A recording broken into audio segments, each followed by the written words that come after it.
Welcome to Out Motorsports, the channel for cars as you are. My name is Tyler, and we are back in Los Angeles, California, up here on Angeles Crest Highway with the Maserati V8 Levante Ultima. We're on our way to Good Vibes Breakfast Club, and we're doing things a little bit backwards today.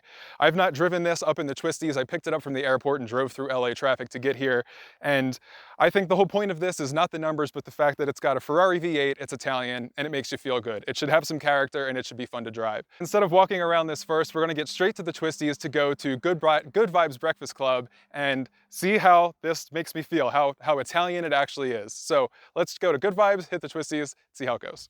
A Maserati Levante Ultima V8. This is the last V8 Maserati that we're going to see. This and the Ghibli 338 Ultima are the send-off to the Ferrari V8s. It is a 3.8 liter, 570 horsepower, twin-turbo Ferrari V8, paired to an 8-speed automatic transmission with these column-mounted paddle shifters.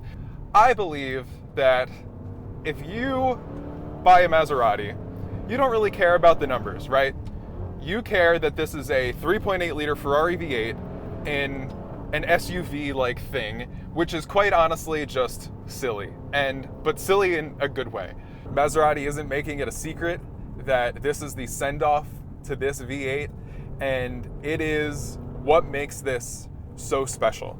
It's the reason I don't care about the numbers. It's the reason you shouldn't care about the numbers. It is a Ferrari-derived 3.8 liter twin-turbo V8 with column-mounted paddle shifters in quite a practical SUV. And I'm up here throwing this thing around in the canyons, and it's giving me feedback, it's giving me feels, it's doing things that a 5,000 pound SUV probably shouldn't be. Ferrari obviously is now dipping into this SUV market with the Puro Sangue. That has their V12. And you can maybe kind of look at this as the baby version of that. Obviously, I haven't driven it, but they sort of have the same genes. It pulls all the way to 7 and does not stop. And the paddle shifters do exactly what you want them to do. It's not a dual clutch, it's a ZF8 speed, but a ZF8 speed is just about as good as a dual clutch in most situations, if not better, especially for how you would use an SUV like this and around town. But still, it does exactly what you want it to do, and these column-mounted aluminum paddle shifters make it feel good. That's what this is all about.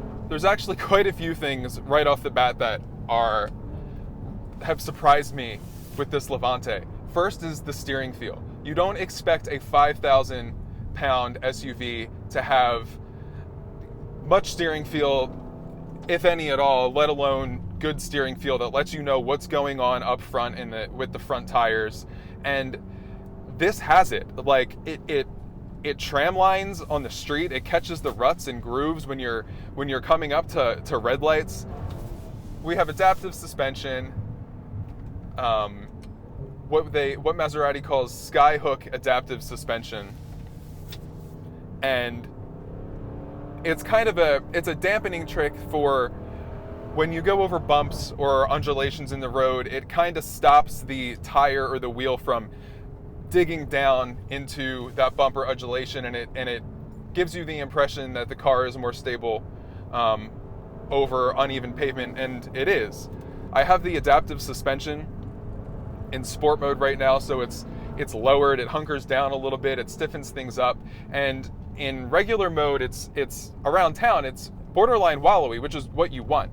But you get it up here behind some McLarens and Porsches and BMWs, and it's holding its own so far. You start to get it to roll over on the tires a little bit, because obviously this will resort to understeer once you start to push it a little bit more, but you feel that through the wheel. I say that it resorts to understeer, and it eventually does, but it takes a lot to get it to do that.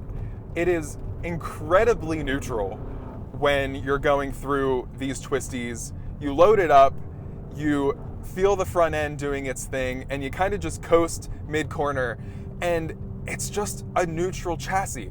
It has double wishbone front suspension, multi-link rear, so that's sports car stuff. The change of direction, and the way that it pulls out of corners, it has no right, absolutely no right to be this good for a 5,000 pound SUV.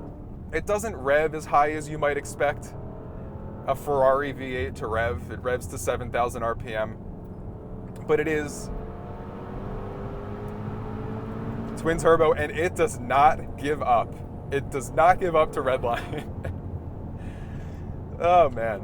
Given that it likes to rev and it pulls all the way to redline means it has a very natural build. It has a very natural, constant building torque curve or power band that doesn't really stop at redline. But that also means you don't get that really immediate shove that you might expect from a twin turbo car. This is clearly tuned more to rev out and to sing a little bit. So we'll get down to the bottom of the mountain here. I'll walk you through some of the more subdued things about the V8 Levante Ultima. The more creature comforts and leather wrapped things. Like you see the stitching on the headrest behind me here.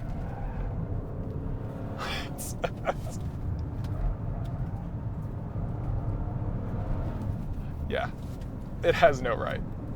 No freaking right.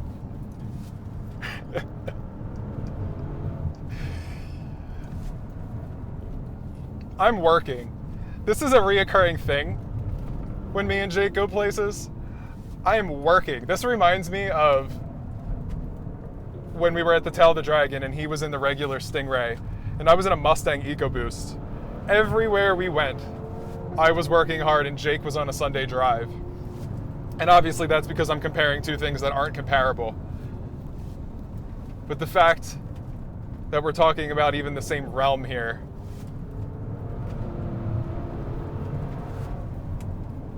should tell you how this car feels and what it does.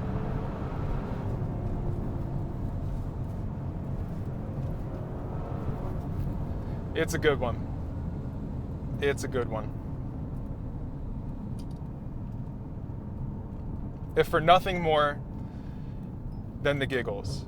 But it's better than that, because now that we're down at getting close to the bottom of the hill, I can put the suspension back in its regular mode. I can take it out of sport mode. I can put it in automatic mode and not use the paddle shifters. And it's just a lovely, burbly Ferrari V8 driving through LA. And you would never know, doing that through the city, that this thing has the rotation and the handling characteristics that it does up here in the canyons.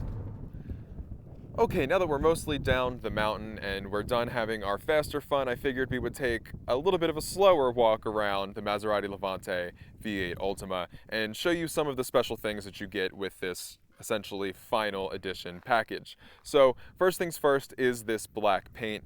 As far as I'm aware, this is the only color you can get the Levante in. There's the Ghibli 338 Ultima that comes in a blue, but it doesn't come on the Levante, as far as I know.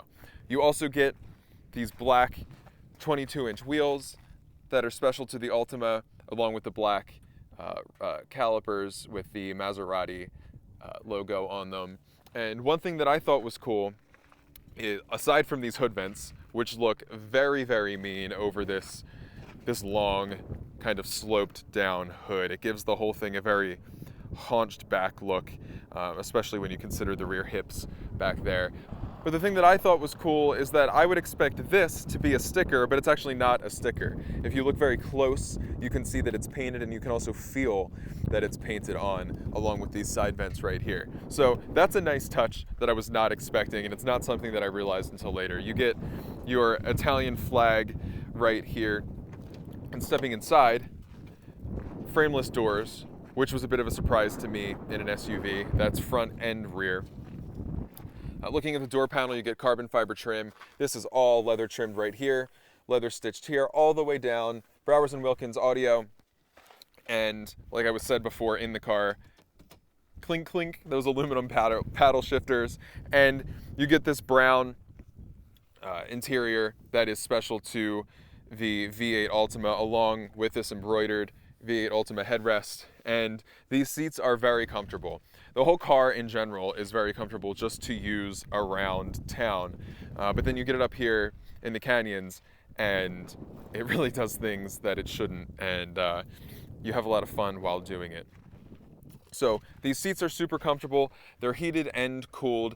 Compared to the more American side of this vehicle, they're not super strong cooled seats, and that's something that I learned when we were out in the desert in 105-degree weather.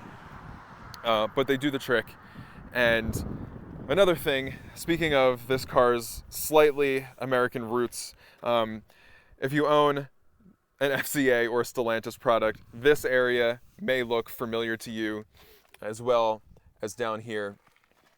But for the most part, as well as the infotainment system is Uconnect 8.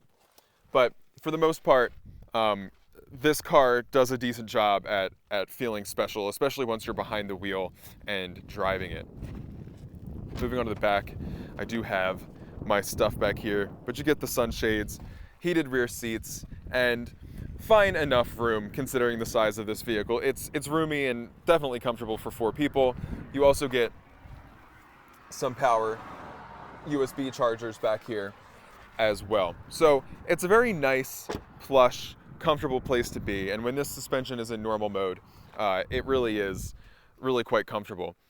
You also get some carbon fiber trim down here on the side skirts. It's kind of hard to tell when this car is black where the carbon fiber trim begins and where the where the carbon fiber trim ends and where the paint starts. But there is carbon fiber side skirts right there, as well as down here on the rear diffuser with the quad exhausts.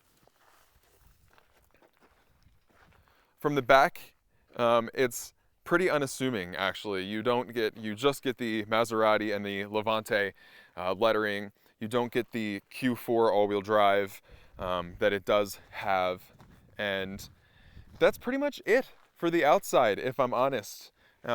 It's pretty low-key, pretty sleek, other than when you get up here to the fender and these hood vents. But overall, it's just a nice place to be.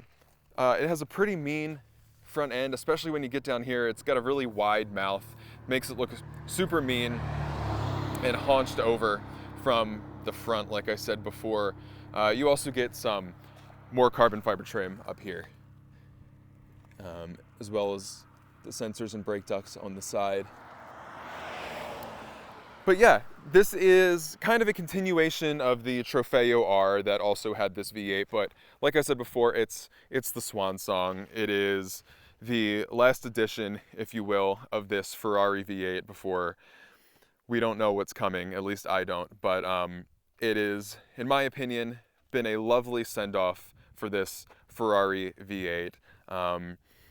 Maserati might get some slack from the automotive community as far as the part sharing that I brought up earlier, but when you get behind the wheel and when you really start to push this, rev it out, use those aluminum column mounted paddle shifters, it does feel like something special. And it might not have the refinement of its German counterparts, and it might not feel as effortless as that, but it is fast, it is fun, it makes you laugh, and at the end of the day, that's what Italian cars, Italian motorcycles, that's just what they're all about.